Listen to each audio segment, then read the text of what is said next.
buenos días, paz y bien. Hoy es viernes 5, viernes de la 9ª semana del tiempo ordinario. Escuchemos el Evangelio, en el nombre del Padre, del Hijo y del Espíritu Santo. Amén. Del Evangelio según San Marcos, capítulo 12, versículo del 35 al 37. En aquel tiempo, mientras enseñaba en el templo, Jesús preguntó: ¿Cómo dicen los escribas que el Mesías es hijo de David? El mismo David dijo, inspirado por el Espíritu Santo: dijo el Señor a mi Señor, siéntate a mi derecha, y haré de tus enemigos estrado de tus pies. Si el mismo David lo llama Señor, ¿cómo puede ser hijo suyo? La gente, que era mucha, disfrutaba escuchándolo. Palabra del Señor. Gloria a ti, Señor Jesús. Hermanos, hemos tocado un texto muy cortito, son 2-3 versículos me parece.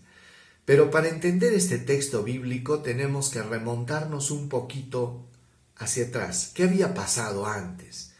Si hacemos un poco memoria de lo que se ha leído en los días anteriores, veremos pues que Jesús tuvo unos encuentros con los fariseos, con los herodianos y con los saduceos. En el primer encuentro aparecen pues la figura de los fariseos junto con los herodianos que se habían aliado y le hacen este cuestionamiento: ¿debemos pagar o no debemos pagar impuestos al César? Frente a esta trampa que le tendían a Jesús, salió Jesús de una manera magistral con una frase de: dadle al César lo que es del César y a Dios lo que es de Dios.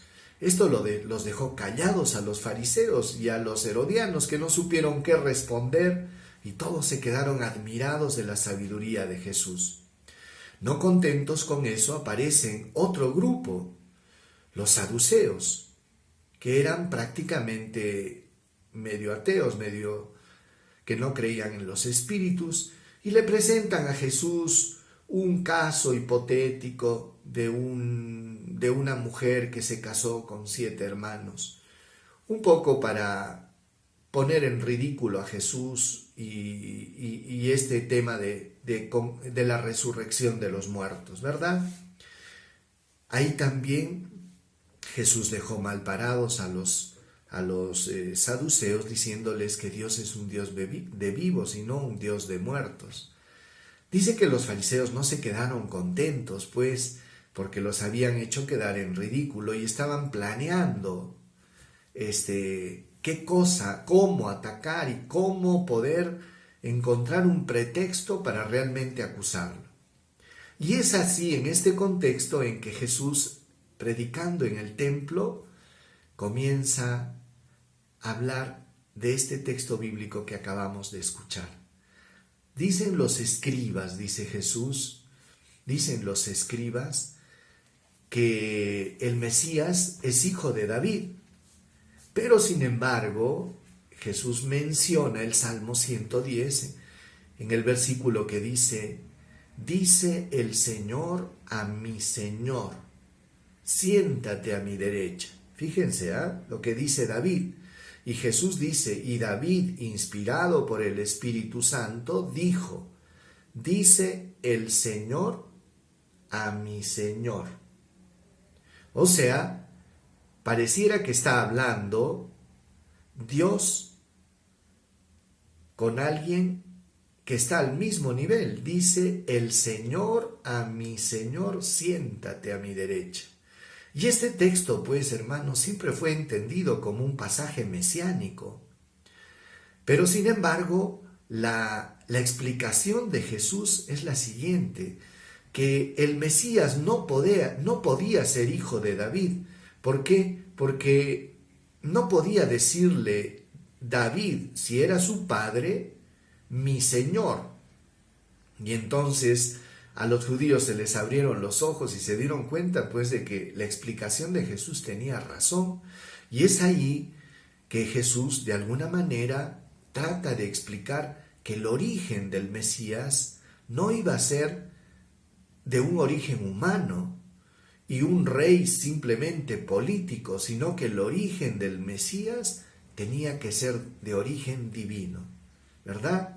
De un origen sobrenatural. Y es así que llega a ser hijo de David, no por la generación, sino de manera sobrenatural. Y es ahí que se entiende el pasaje bíblico cuando dice el Señor, Dios, a mi Señor, al Mesías: siéntate a mi derecha, y haré de tus enemigos estrado de tus pies.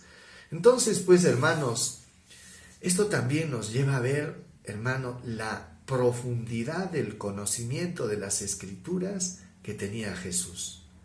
Y es por eso, pues, de que en el afán de sus enemigos, de querer atraparlo, de querer tenderle trampa, siempre terminaban mal parados. Y es así, pues, que cuando se da la pasión de Jesús, cuando se da todo lo que aconteció durante la pasión de Jesús, dice que presentaban testigos falsos, que no se ponían de acuerdo. En otras palabras, ya no encontraban argumentos, pues, para condenar a Jesús. Y es que lo condenaban por envidia, por odio, por celos. Y es que el pueblo estaba admirado de la sabiduría que salía de los labios de Jesús. Y esto lo vamos a ir viendo, ¿no? Cómo Jesús, hermanos, impactaba con su predicación y tenía y reflejaba una sabiduría que no era de este mundo. Oremos, hermanos. Señor Jesús, tú eres el Mesías, tú eres el Señor, y tú estás sentado a la derecha del Padre, con poder y gloria, como nuestro Señor, como nuestro Salvador, Mesías.